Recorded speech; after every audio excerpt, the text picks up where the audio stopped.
ಇತ್ತೀಚಿನ ದಿನಗಳಲ್ಲಿ ಉಡುಪಿ ಕುಂದಾಪುರ ಎನ್ನುತ್ತಿದ್ದಂತೆ ನಮಗೆ ನೆನಪಾಗುವುದೇ ಮೂಡುಗಲ್ಲು ಶ್ರೀ ಕೇಶವನಾಥೇಶ್ವರ ಗುಹಾಂತರ ದೇವಾಲಯ. ಪ್ರಕೃತಿಯ ಮಡಿಲಲ್ಲಿ ಇರುವ ಈ ಸುಂದರ ರಮಣೀಯ ದೇವಸ್ಥಾನವನ್ನು ಒಮ್ಮೆಯಾದರೂ ನೋಡಲೇಬೇಕು. ಸ್ನೇಹಿತರೆ, ನಾನಿವತ್ತು ನಿಮಗೆ ಮೂಡುಗಲ್ಲು ಶ್ರೀ ಕೇಶವನಾಥೇಶ್ವರ ದೇವಸ್ಥಾನ ತೋರಿಸುತ್ತೇನೆ. ನಾವೀಗ ಮೂಡುಗಲ್ಲು ಶ್ರೀ ಕೇಶವನಾಥೇಶ್ವರ ದೇವಸ್ಥಾನ ತಲುಪಿದೆವು.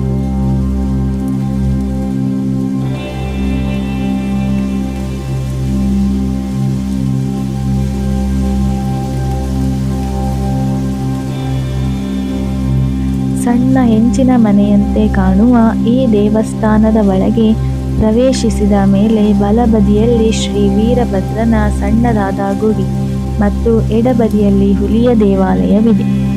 ದೇವರಿಗೆ ನಮಸ್ಕರಿಸಿ ಮುಂದೆ ಹೊರಟ ನಮಗೆ ಕಂಡಿದ್ದು ನೀರಿನಿಂದ ಆವೃತ್ತವಾಗಿರುವ ಗುಹೆಯೊಳಗೆ ಶ್ರೀ ಕೇಶವನಾಥೇಶ್ವರನ ದರ್ಶನ ಪಡೆಯುವ ಸುಯೋಗ ಒದಗಿ ಬಂತು.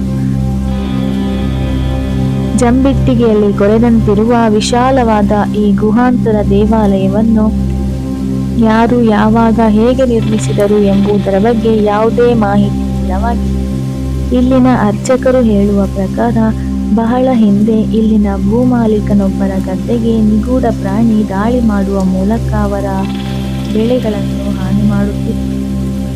ಹೇಗಾದರೂ ಮಾಡಿ ಈ ಪ್ರಾಣಿಯನ್ನು ಹಿಡಿಯಬೇಕೆಂಬ ಉದ್ದೇಶದಿಂದ ಭೂಮಾಲೀಕರು ರಾತ್ರಿ ಹೊತ್ತು ತಮ್ಮ ಗದ್ದೆಯನ್ನು ಕಾಯುತ್ತಿರುವ ಸಂದರ್ಭದಲ್ಲಿ ಒಂದು ಗೋವು ಅವರ ಗದ್ದೆಯ ಕಡೆಗೆ ಬರುತ್ತಿರುವುದನ್ನು ಗಮನಿಸಿ ಅದನ್ನು ಬೆನ್ನತ್ತಿದಾಗ ಆ ಗೋವು ಇಲ್ಲಿರುವ ಗುಹೆಯೊಳಗೆ ಪ್ರವೇಶಿಸಿದಾಗ ಅದರ ಹಿಂದೆಯೇ ಬಂದ ಭೂಮಾಲೀಕರು ಅದೇ ಸ್ಥಳಕ್ಕೆ ಬರುತ್ತಿದ್ದಂತೆಯೇ ಆ ಹಸು ಇದ್ದಕ್ಕಿದ್ದಂತೆ ಮಾಯವಾಗುತ್ತದೆ.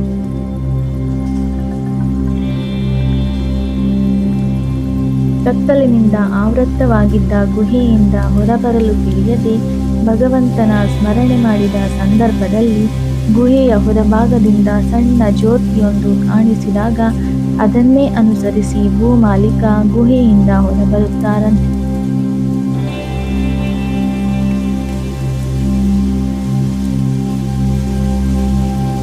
ಇಂತಹ ವಿಸ್ಮಯಕಾರಿ ಅನುಭವದಿಂದ ಪುನೀತರಾದ ಈ ಭೂಮಾಲೀಕರು ಗೋವು ದಾಳಿ ಮಾಡಿದ್ದ ಆ ಗದ್ದೆಯನ್ನು ಗುಹೆಯೊಳಗಿದ್ದ ಶ್ರೀ ಕೇಶವನಾಥನಿಗೆ ಉಂಬಳಿ ಕೊಟ್ಟರಂತೆ. ಇನ್ನು ಈ ಅದ್ಭುತ ಗುಹೆಗೆ ಸಮಾನಾಂತರವಾಗಿ ಅಶ್ವತ್ಥಕಟ್ಟೆ ಇದ್ದು ರಾತ್ರಿ ವೇಳೆ ಅಶ್ವತ್ಥಕಟ್ಟೆಗೂ ಗುಹೆಗೆ ನೇರ ಬೆಳಕಿನ ರೇಖೆಗಳು ಹಾದು ಹೋಗುವುದನ್ನು ಅಲ್ಲಿನ ಅರ್ಚಕರು ನೋಡಿದ್ದಾರಂತೆ.